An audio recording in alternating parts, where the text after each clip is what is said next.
Днес ще надникнем зад етикетите, които обикновенно лепим на пловдивския квартал Столипиново. Защото, както ще видим, зад общо приетите представи се крие една много по-сложна и интересна реалност. Проблемни, рискови, маргинални, нали?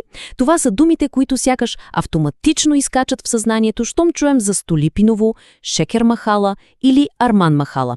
Станали са нещо като синоними.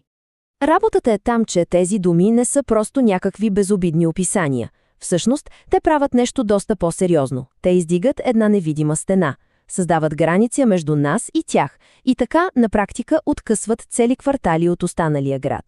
И точно това е големият въпрос, нали? Какво всъщност има от другата страна на тази линия? Какво се случва зад тази стена от думи? Нека видим каква е реалността, която обикновено остава скрита. И ето я, може би, първата голяма изненада. Оказва се, че тези квартали не само, че не са икономическа тежест за Пловдив, ами точно обратното. Те са един скрит, но изключително мощен и напълно интегриран икономически двигател за града. Само се замисляте. Кой поддържа улиците чисти? Кой строи новите сгради? Кой работи в общинската инфраструктура, в озеленяването, в фабриките и складовете? Голяма част от тези хора живеят именно там. Това са хората, които буквално поддържат Пловдив жив и работещ ден след ден. Но почакайте, има и още. Говорим за един постоянен, огромен финансов поток, който се влива директно в икономиката на града. И тук не става дума за помощи или заеми. Не, това са съвсем реални пари от Германия, Франция, Белгия. Пари, изпратени от хора, които работят там. И тези пари какво правят? С тях се купуват и ремонтират жилища, плащат се данъци и сметки, пазарува се в местните магазини. Чиста, жива икономика. И тук нещата остават още по-интересни, защото се оказва, че докато голяма част от града живее с кредити и ипотеки, тук хората почти не дължат пари на банки, разчитат основно на собствения си труд. И това не е просто защото не им дават кредити. Не, това е нещо друго. Това е един вид финансова независимост. Автономия. Значи, от една страна имаме силна, работеща икономическа интеграция, а от друга – почти пълна политическа невидимост. И точно това е големия парадокс тук – парадоксът на невидимостта. Само си представете мащаба.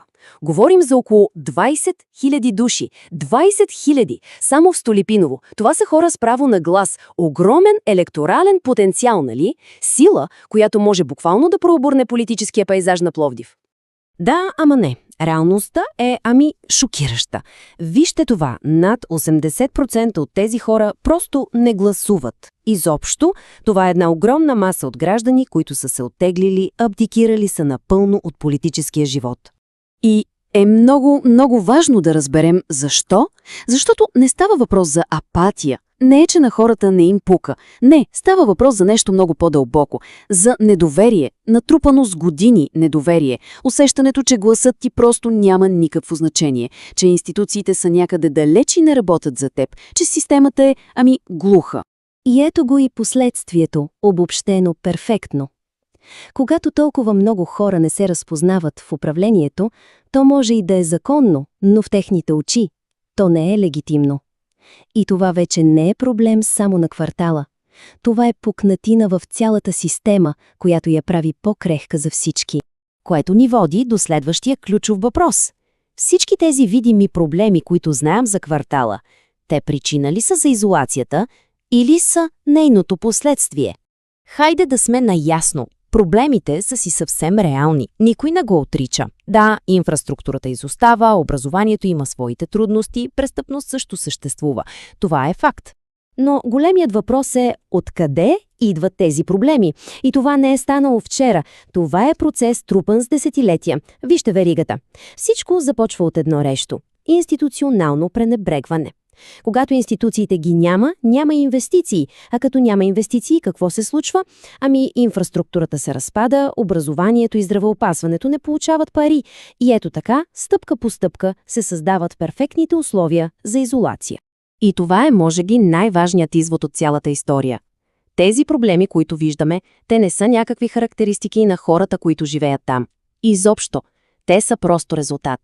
логичният, неизбежен резултат от десетилетия, в които държавата и общината просто са отсъствали. И така, в крайна сметка се оказва, че начинът, по който гледаме на Столипиново, казва много повече за самия Пловдив, отколкото за квартала. Защото той е като едно огледало на града. Тоест, Столипиново не е проблемът на Пловдив, който трябва да бъде решен. Не, той е огледалото на Пловдив. Огледало, в което се вижда как градът се отнася към собствените си граждани, колко е справедлив и колко наистина е приобщаващ. И така стигаме до финалния най-важен въпрос. И той не е какво да правим с Столипиново. Истинският въпрос е какъв град искаме да бъде Пловдив. Дали искаме да е град, който продължава да третира една огромна част от жителите си като проблем? Или град, който най-накрая ще отвори очи и ще ги види такива каквито са. Равноправни граждани,